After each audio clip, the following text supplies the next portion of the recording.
Now, the WPP CEO, Martin Sorrel, during his recent visit to India, made many a controversial statement. I caught up with the man himself to chat about WPP India, India's changing marketing and advertising landscape, WPP's increased competition in the region, and everything else in between. Here's Martin Sorrel Unplugged. Take it away. You have made many public statements about Madison. Are you saying that you are not interested in Madison if it were up for... No, if Madison was available at the right price, of course, you'd be a lunatic not to be interested. The answer to your question really is there are some limits beyond which we are not prepared to go. Candid question being, I mean, you know Madison, you know Sam very well. Every time you visit India, you make it a point to meet him.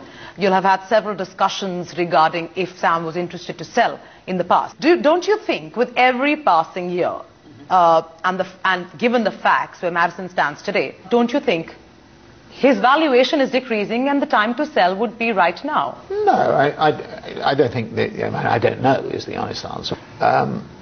Harold Mitchell is a sort of a comparable, but in an Australian context, powerful. He had a son in the business too, but he decided to sell his business, and he did a brilliant trade. I mean, all these media people are brilliant master traders, aren't they, by virtue of what they do? So Harold sold his business to Aegis, and he took much of the consideration in stock, and then he doubled up when the Japanese came along, when Dentsu came along. Would you say that, all these creative heads, for instance, the Prasoons, Piyush's, Balkis of the world, who are really the faces of Indian advertising, they've all taken on the top role, the top dog's role in an agency. But after, let's say, these three big faces pass away into oblivion, which is some years away. Hopefully. Certainly in one case.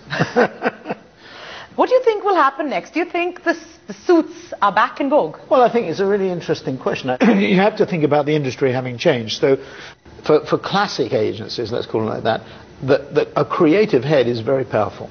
I think the best structure is where you have a strong partnership between account, suit, and creative. So if I look at Kai and Miles at Ogilvy, running Ogilvy as a whole, I think that's a very powerful, they sit in the same office, they have a partnership desk. It is a good 1-2 punch.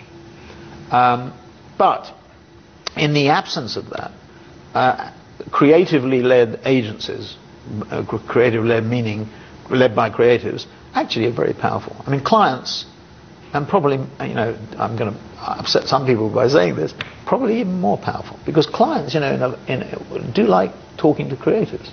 Creative women may be even more powerful. If you plot awards against margins, direct correlation. More awards you get, the better the margins are. Simple fact. Wow. Now, if you're taking the wrong variable, you're isolating two variables, and the wrong variables you should be comparing, right? And they may not be linked. But the simple fact is that if you plot awards, and we do, against margins, you have a direct correlation.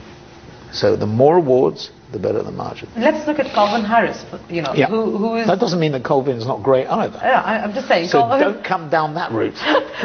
Let's look at a Calvin Harris who's had a great innings despite the creative revolution. Well, great first innings. There's a second innings too. He's managed to sustain, cement his position, and he's also, running a very profitable agency. Absolutely. I mean, possibly more profitable than Ogilvy. How do you know it's profitable?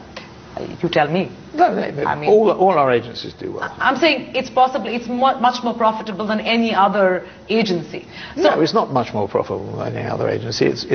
It's adequately profitable, but I wouldn't single that out. I mean, I wouldn't say that's the greatest attribute. I think JWT is a very strong agency. I mean, and it has never had a face for the longest time. Yeah, well, but there are agencies which are institutional, right? I mean, for businesses to be good, forget about agencies for a minute, they have to become institutional. WPP has to become institutional for it to be a success in the long run. Madison has to become institutional for it to be successfully. What? Is Madison an institution yet? No, but it's in its first generation, first iteration. So it has to become multi-generational for it to become institutional.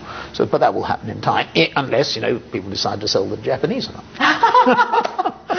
Do you think post Piyush Ogilvy will still remain an institution? Absolutely. You think so? Absolutely. Okay. Yes, I know. Piyush has combined his talents with the talent of an institution. I mean, look at the success of Ogilvy pre-Piyush. Now, under Ranjan and all these other people, he's been phenomenally successful. Absolutely. Has always been consistently successful. Look at the rankings. Three diffusion, DYNR. That is a stalemate for a while. No, it's not a stalemate. I mean, you've got Dentsu have still got their 13% there. It's a complex transaction. We've got 27% of it, and then Arananda has got the rest. And he is not willing to sell yet, is he? No, I mean, we're waiting to see what Arananda wants to do. I mean, wouldn't you want to exit rediffusion? No, I'm very happy with it. Because, the big businesses have moved in any case. I mean, Colgate is now with Bates, Airtel is with... But there's always opportunity. Always opportunity. You never know what's around the corner. Okay. He said it enigmatically. Lovely meeting you once again. Good to see you. That was Martin Sorrel, the man not mincing his words at all.